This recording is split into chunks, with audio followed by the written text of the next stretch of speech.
মা ব্রহ্মময়ী মা। ওই তো বাঘের মাথা দেওয়া আছে, সাপের মাথা দেওয়া আছে, একটা বামুনের মেয়ে বলি দেওয়া, মানে বলি দিয়ে মাথা দেওয়া আছে, তারপরে আরো সব অনেক কিছু দেওয়া আছে। এখানে বাঘ থাকতো, অনেক বন জঙ্গল প্রচুর থাকতো ওই মাঠটায়। ওই মাঠটা ওইখানে সব শ্মশান ছিল, ওখানে সব বাচ্চা কাচ্চা সব এখনো পর্যন্ত সব নিয়ে এসে এখনো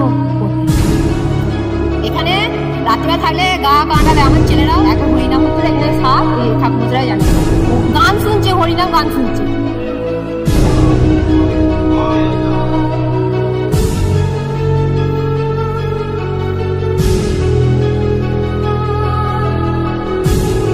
জন্ম হচ্ছে 1310 সাল 21শে শ্রাবণ রবিবার ছিল। তো হ্যালো গাইস, এখন আমি এসে গেছি সন্ন্যাসীঘাটা। আপনাদেরকে যেমনটা বলেছিলাম আগের ভিডিওতে, যদি কোনোদিন সুযোগ সুবিধা হয় আপনাদেরকে সন্ন্যাসীঘাটা মন্দিরটা ঘুরিয়ে দেখাবো। আজকে ভিডিওটা এই সম্পর্কেই। তো আজকে ভিডিওতে থাকবে সন্ন্যাসীঘাটার কিছু রহস্য, ইতিহাস আপনাদেরকে বলবো, কেন এই আশ্রমের নাম যতীন আশ্রম, কে এই মৌনী বাবা, এর 100 বছর আগেকার ইতিহাসটা আপনাদেরকে বলবো। এই হচ্ছে সন্ন্যাসীঘাটার মন্দির। তো ভিডিওটা পুরো দেখুন, ভিডিওটার মধ্যে অনেক ইনফরমেশন থাকবে। তো আমরা এসে গেছি সন্ন্যাসীঘাটা মন্দিরে। এই হচ্ছে পিছনে দেখতে হচ্ছে সন্ন্যাসীঘাটা মন্দির। তো এখন আমরা আস্তে আস্তে, এটা হচ্ছে মা ব্রহ্মময়ীর মূর্তি, আর এইটাই হচ্ছে যতীন আশ্রম। চলো মন্দিরের ভেতরে যাওয়া যাক।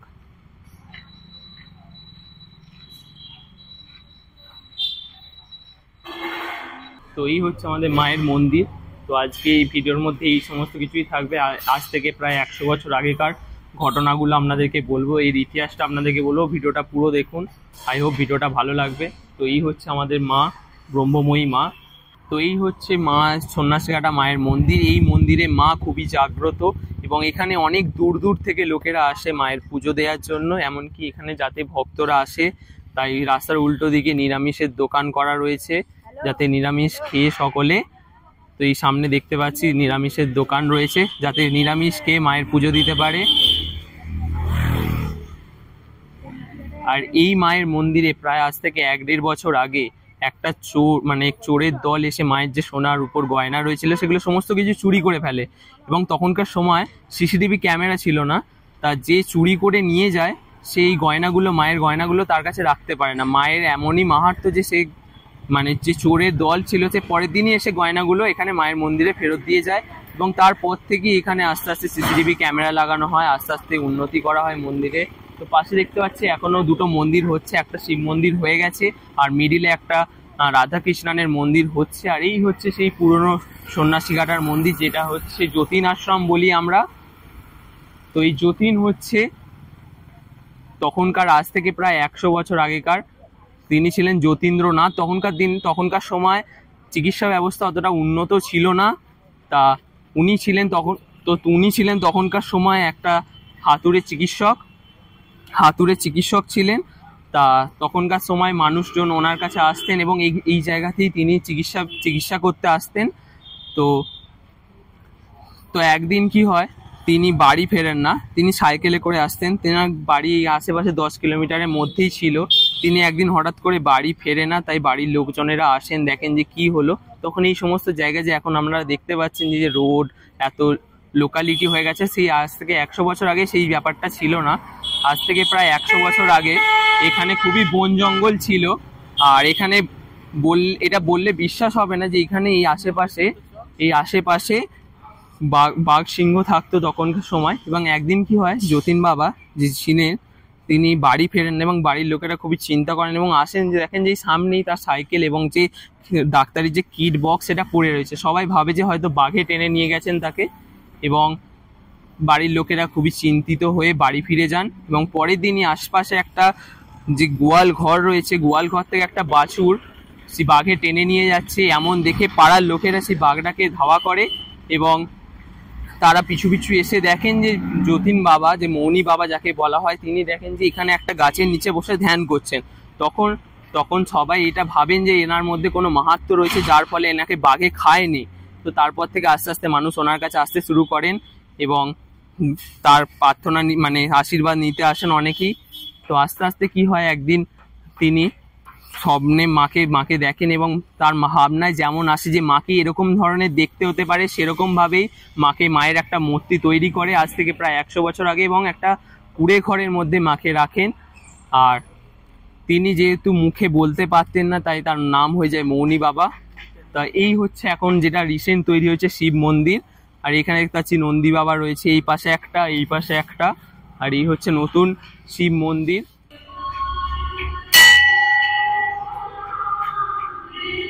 তো এই হচ্ছে এখানকার শিব মূর্তি, এই হচ্ছে শিব মন্দির। আর পাশে আমি দেখাবো এই যে মন্দিরটা হচ্ছে, এটা হচ্ছে রাধা কৃষ্ণনের মন্দির হচ্ছে, যেটা কাজ চলছে। আর এখানে প্রতি সোমবারই, যেহেতু সোমবার হচ্ছে শিব বাবার বার, তাই এখানে প্রতি সোমবার এখানে একটা ভোগের আয়োজন করা হয়। তো 30 টাকার, মাত্র 30 টাকার মূল্যে এখানে ভোগ খাওয়ানো হয় প্রতি সোমবারই। তা এই সন্ন্যাসী ঘাটার নামটা কেন হয়েছে আপনাদেরকে বলছি। তিনি যেহেতু একটা নর্মাল মানুষ ছিলেন, সেখান থেকে একটা সন্ন্যাস ধর্ম, সংসার ধর্ম ত্যাগ করে যে সন্ন্যাস ধর্ম নেন, তারপর থেকে এই জায়গাটার নাম হয়ে যায় সন্ন্যাসী ঘাটা।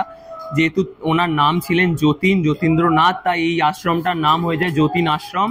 25শে অগ্রহায়ণ হচ্ছে তার ওনার তিরোধান দিবস, যার উপলক্ষে এখানে হচ্ছে ফেস্টিভ্যাল হয়, রাস মেলা বসে। তো দেখতে পাচ্ছি রাস মেলা বসছে ইতিমধ্যেই, আস্তে আস্তে বসছে, এখনো দোকান পাশারি বসছে। কিছুদিন পর এখানে রাসমেলা চালু হয়ে যাবে।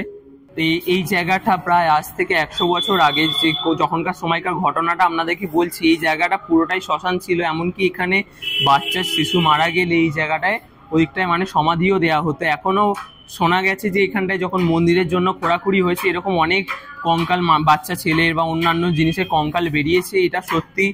এবং এখানে যে মৌনী বাবা ছিলেন, তিনি পিছনে মন্দিরের পিছনেই সমাধিস্থ হয়ে রয়েছেন, এবং মৌনী বাবার মূর্তি এখানে করা হয়েছে, সেটা আপনাদেরকে দেখাচ্ছি, আপনারা আসুন। তো এই হচ্ছে মৌনী বাবা, যেটার কথা আপনাদেরকে বললাম, যার গল্প আপনাদেরকে শোনালাম। তো আপনাদেরকে দেখাচ্ছি, এই হচ্ছে মূর্তি মৌনী বাবার। এনার জন্ম হচ্ছে 1310 সাল 21শে শ্রাবণ রবিবার ছিল, এবং তিনি পরলোক গমন করেন 1366 সালে 25শে অগ্রহায়ণ, যেটাকে আপনাদের বলা হলো 25শে অগ্রহায়ণ তিরোধান দিবস। সেই দিনটাই অ্যাকচুয়ালি এখানে রাসমেলা হিসেবে ফেস্টিভ্যাল হয়। যেমনটা দেখালাম, ইনি হচ্ছে মৌনী বাবা। এবার আপনাদেরকে এই মৌনী বাবার সমাধিটা আপনাদেরকে দেখাচ্ছি, আপনারা আসুন। এই জায়গাটা হচ্ছে এই মন্দিরের সব থেকে পবিত্র জায়গা, আপনারা আসুন। তো এই যেখানটা যে দেখতে পাচ্ছেন, এটা হচ্ছে ধুলিঘর বলা হয়, যেখানে আমরা শুনেছি যে এখানে একবার আগুন জ্বললে আগুনটা এখনো বন্ধ হয় না। তো এই জায়গাটার নিচেই, ঠিক প্রপার এই জায়গাটার নিচেতেই মৌনী বাবা সমাধিস্থ করা হয়েছে। আর এই হচ্ছে তখনকার সময়কার জগন্নাথ, যেগুলো এখন এখানে রাখা রয়েছে। আর এর পিছন দিক দিয়েই ঠিক বয়ে গেছে সরস্বতী নদী। এই ঘরটা খুবই জাগ্রত ঘর, এমনকি এই ঘরটার মধ্যে এই গোটা মন্দিরের মধ্যে সব থেকে পবিত্র জায়গা হচ্ছে এই ঘরটি। তো চলুন আপনাদেরকে নদীটা দেখায়। আগেকার মতো তো এখন আর নদীটা নেই, এখন আগের মতো রূপ নেই, তাই নদীটা এখন কিরকম অবস্থায় রয়েছে আপনাদেরকে দেখাচ্ছি, আপনারা চলুন। হচ্ছে সরস্বতী নদী, যেখানে এখন দেখতে পাচ্ছি সরস্বতী নদী বলে আর কিছু নেই, একটা খাল টাইপের হয়ে গেছে। তো এটা বললেও বিশ্বাস হবে না যে একসময় এই জায়গাতে জাহাজও চলতো, এমনকি এই নদী থেকে জাহাজের মাস্তুলও পাওয়া গেছিল, যেটা এখন কলকাতা মিউজিয়ামে রাখা রয়েছে। আর এখন যে পরিস্থিতি রয়েছে, এই নদীটার জল তো দেখাই যাচ্ছে না, পুরো বন জঙ্গলে ভর্তি হয়ে গেছে। তো ওপারে দেখতে পাচ্ছি একটা রাস্তা হয়েছে, কিন্তু সেটা আগে এইটা রাস্তা ছিল না। এই নদীটা খুবই চওড়া ছিল, আস্তে আস্তে পলি জমে এখানে স্তর হয়ে গেছে, এবং দেখতে পাচ্ছি সামনে বাড়ি ঘরদরও কিছু হয়ে গেছে। তো আগের মতো অবস্থা এখন নেই। এই নদী দিয়েই শোনা গেছে নাকি বেহুলা লক্ষিন্দররা গেছিলেন। এই হচ্ছে নদী, আর এই সামনেই হচ্ছে সন্ন্যাসীঘাটার মন্দির, এই হচ্ছে রাধাকৃষ্ণার মন্দির, আর সামনেই ওদিকে ডান দিকে রয়েছে শিব মন্দির। এই হচ্ছে এখানকার পরিস্থিতি। তো আপনারা যে দেখতে পাচ্ছেন এখন কাজকর্ম চলছে, যে তিরপল দিয়ে ঘেরা হয়েছে, এখানে আসলে হবে কি, যে ছোট ছোট যে কার্তিক ঠাকুর, যে এই কদিন আগেই আমরা জানি যে কার্তিক পুজো হয়েছে, তো যে কার্তিক ঠাকুরগুলো সবাই কি করে, এই সন্ন্যাসীঘাটা মন্দিরে রেখে দিয়ে যায়। আর এই রাস মেলার সময় কি হয়, এই সমস্ত কার্তিক ঠাকুরগুলোকে এখানে লাইন দিয়ে সাজানো হয়। হাজার হাজার ভক্তরা আসে এই রাসমেলার সময়, এবং এই রাসমেলা পরিদর্শন করেন। তার সঙ্গেই যে কার্তিক ঠাকুরগুলো রয়েছে এখানে খুব সুন্দরভাবে সাজানো থাকে, সেগুলোও দেখে। তো এই হচ্ছে একটা দেখতে পাচ্ছি, এই রিসেন্ট তৈরি হয়েছে ওয়াটার এটিএম বলে, যেখানে এখনো কাজ চলছে। তো এখানে খাবার, পানীয় জল পাওয়া যাবে। তো এদিকে কাজকর্ম চলছে, যেহেতু রাস মেলা এসে গেছে।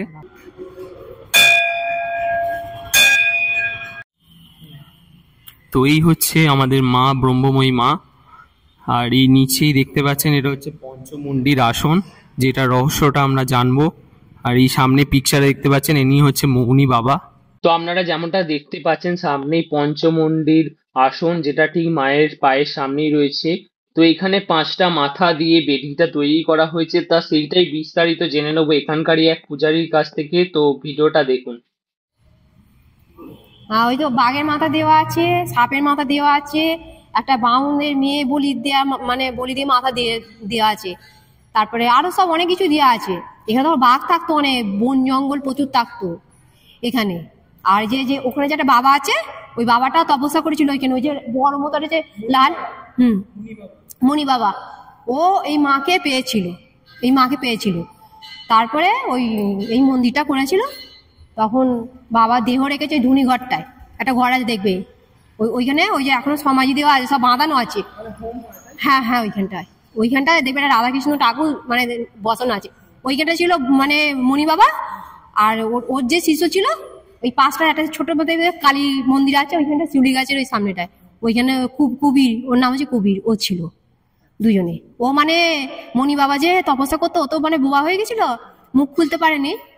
তারপরে ওই যে কুবির ছিল, ওই কুবির তখন সেই ওই ওকে মানে মানে যা যা নিয়ে আসতো সব লিখে ওকে দিত, এটা ওটা মানে ও সামনে সবকিছু দিয়ে দিত। তার মানে মুখে বলতে পারতো না, মানে ওই জন্য মৌনি বাবা নামটা হয়েছে। তপস্যা করে না, যখন ওই যে মুখ খুলছিল না, সাকিটা বসে গেছিল মণি বাবার, তখন ওই 108টা ঢাকি, তারপরে 108 ঘড়া জল বাবার মাথায় ঢালতে হয়েছিল। তখন ওই এই বাড়ি ফাড়ি কিছু ছিল না, তখন সব বন জঙ্গল ছিল। হ্যাঁ, আর এখানটা শ্মশান ছিল, ওই বাচ্চা ছোট ছোট ওই যে ওই মাঠটা ওইখানে সব শ্মশান ছিল। ওখানে সব বাচ্চা ফাচ্চা সব এখনো পর্যন্ত সব নিয়ে এসে এখনো পোতে সব সমাজই দেয়। হ্যাঁ, তার মানে এটা হচ্ছে পঞ্চবেদী। কিন্তু এই কালীটা কি নাম জানো? কৃষ্ণ কালী। এটা মানে সেই গল্প শুনুনি যে আয়ান ঘোষ, যে ওই রাধা যে স্বামী ছিল আয়ান ঘোষ, ওই যে মানে ওর ঘরে যে গেছিল, হ্যাঁ মানে কৃষ্ণ ওর ঘরে যে গেছিল, এবার গিয়ে যখন আয়ান ঘোষ যখন মানে ঘরে ঢুকতে গেছে না, তখন ও কৃষ্ণ তখন কি করেছে, তখন রূপ ধারণ করেছে। তখন ওই যে বাঁশি দেখবে, যে কোনো মন্দিরে যদি যাও তুমি একটা হাত বলে খেয়াল রাখবে, যদি দেখো ওই যে বাঁশি, ওই যে ওরকম বাঁশি যদি থাকে, তাহলে জানবে এটা ব্রহ্মময়ী কালী, তার মানে কৃষ্ণর একটা রূপ। আর এখানে আঁশফাঁস কিছু হয় না, এটা কৃষ্ণ কালী, এইটা ওইটা সেই রূপটা এইটা। তো এইটাই হচ্ছে পঞ্চবেদী সামনে। হ্যাঁ, আর ওই এখানটা মহারাজ আসেন প্রতি মানে অমাবস্যা পূর্ণিমাতে, আর প্রতি শনিবারে মহারাজ এসে এই বেদিতে বসে পুজো করে। এই বেদিতে ওঠার মতন কারোর সাহস নেই। আপনি কি রোজ এখানে? হ্যাঁ, শুধু আমি নয়, আরো সব আছে। একজন বয়স্ক ওই যে রান্নাঘর আছে এখানে, ওই দিকটায় রান্নাঘর আছে, দেখবেন একটা মাসিমা বলে কালো মতো বয়স্ক, ও রান্না করে। এখানে প্রতি সোমবার ভোগ হয়? হ্যাঁ, ভোগ হয়, 30 টাকা করে চাঁদা নেয়। দুপুরবেলা পেট ভরে খাওয়াবে প্রতি সোমবার। কিন্তু সেটা জানতে হবে, তোমার ওই যে কিছু ওকেশন থাকলে ছোটখাটো, সেদিনকে ভোগ হয় না, একাদশীতে ভোগ হয় না। মানে এই যে মৌনি বাবা 25শে অঘ্রাণ যে মারা গেছিল, এটা তিরোধান দিবস হিসেবে মানে হ্যাঁ, এই যে 25শে অঘ্রাণে যে উৎসবটা যে হবে, এটা মণি বাবার উৎসব হয় এইটা। আর খাওয়া দাওয়া খিচুড়ি টিচুড়ি সব খাওয়ায়। হ্যাঁ, অনেক মানে প্যান্ডেলও হয়, মেলা ওর উপলক্ষে যে মেলা বসেছে, রাস মেলা যেটা বসেছে, হ্যাঁ ওইটা ওই মণি বাবার উপলক্ষে। ওনার বাড়ি থেকে লোক আসেন, মণি বাবার বাড়ি থেকে। শুনছিলাম নাকি ওনার বাড়ি বিঘাটির দিকে ছিল। বিঘাটির দিকে ওইটাই মনে হবে, আমি ঠিক ভুলে গেছি, জানতো ওটা ভুলে গেছি, সবসময় খেয়াল থাকে না। এটা সত্য ঘটনা, অনেকেই জানে বা দেখেছে। এখানে রাত্রিবেলা থাকলে গা কাঁটা দেয়, আমার ছেলেরাও এখানে রাত্রিবেলা তখন 12টা, 12:30, 1টার সময় এই পূর্ণিমা অমাবস্যাতে এইখানে বসে ফোনটা তোমার মতো ফোন ঘাটছে না আমার বড় ছেলে। আর একটা সাপ এখানে রোজের ঘোরাফেরা করে, সাপ বিরাট ভিড়ে। কিন্তু এই মন্দিরে যদি সাপ ভিড়ে কেউ মারে না, আর সে বিছানা নিয়ে দেবে।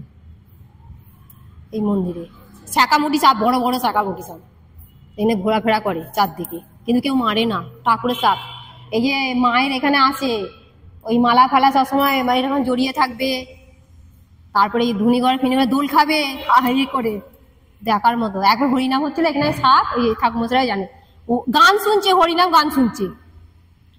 হ্যাঁ, বেশি দিনকার ঘটনা নয় তো, এই বছর 3 এরকম বিষধরী সাপ। তো আমি আশা করছি এই ভিডিওর মাধ্যমে আপনাদেরকে এই মন্দিরের কিছুটা হলেও ইতিহাস আপনাদেরকে বলতে পেরেছি। তো এই হচ্ছে আজকের ভিডিও, যেটা ছিল আজকের এই ইতিহাস এই মন্দিরের। তা এইখান থেকেই প্রতি বছর রথের সময় এইখান থেকে নান্দা বাজার পর্যন্ত রথ যায় এবং এই জগন্নাথ দেব এই মন্দিরেই থাকেন। তো চলুন একবার আপনাদেরকে এখানে যে রথটা রয়েছে সেই রথটাকে আপনাদেরকে একবার দেখাই। তো আপনাদেরকে জগন্নাথ দর্শন করিয়েছে, আর এই হচ্ছে এখানকার রথ, যেটা দেখতে পাচ্ছি এখানে ভেঙে গেছে, যেগুলো সারাই হবে রথের সময়, এবং এই রথটা নান্দা পর্যন্ত যাবে। তো এই হচ্ছে রথ এখানকার। তো এদিকে যে রাস্তাটা দেখতে পাচ্ছেন এদিকটা হচ্ছে নসিবপুর, আর এই রাস্তার এদিকে সোজা চলে যাচ্ছে, এদিকটা হচ্ছে চন্দননগর। চন্দননগর নেবেও আপনারা অটো ধরে চলে আসতে পারেন সন্ন্যাসীঘাটা, এবং এদিক থেকেও যদি আপনারা চান নসিপুর দিয়ে আসছেন, নসিপুর থেকেও অটো টোটো আসছে, এবং আপনারা যদি বলেন সন্ন্যাসীঘাটা আসবো তো সন্ন্যাসীঘাটা এসে যাবে। তো আশা করি ভিডিওটা আপনারা পুরো দেখেছেন। তো যদি ভিডিওটা ভালো লেগে থাকে একটা লাইক সাবস্ক্রাইব করে দেবেন। এতক্ষণ আমার ক্যামেরাটা সমদিকটা ধরেছিল, এখন আমরা 3 জন এসেছিলাম, ভিডিও শ্যুট কমপ্লিট, এখন আমরা বাড়ি যাব। যদি পরবর্তীতে সুযোগ হয় রাসমেলার আপনাদের ঘুরিয়ে দেখাবো। তো এই ভিডিওগুলো পেতে আপনাদেরকে চ্যানেলটা সাবস্ক্রাইব অবশ্যই করতে হবে। তো দেখা হচ্ছে পরবর্তী কোনো ভিডিও দিয়ে, ততক্ষণ ta ta, good bye, take care.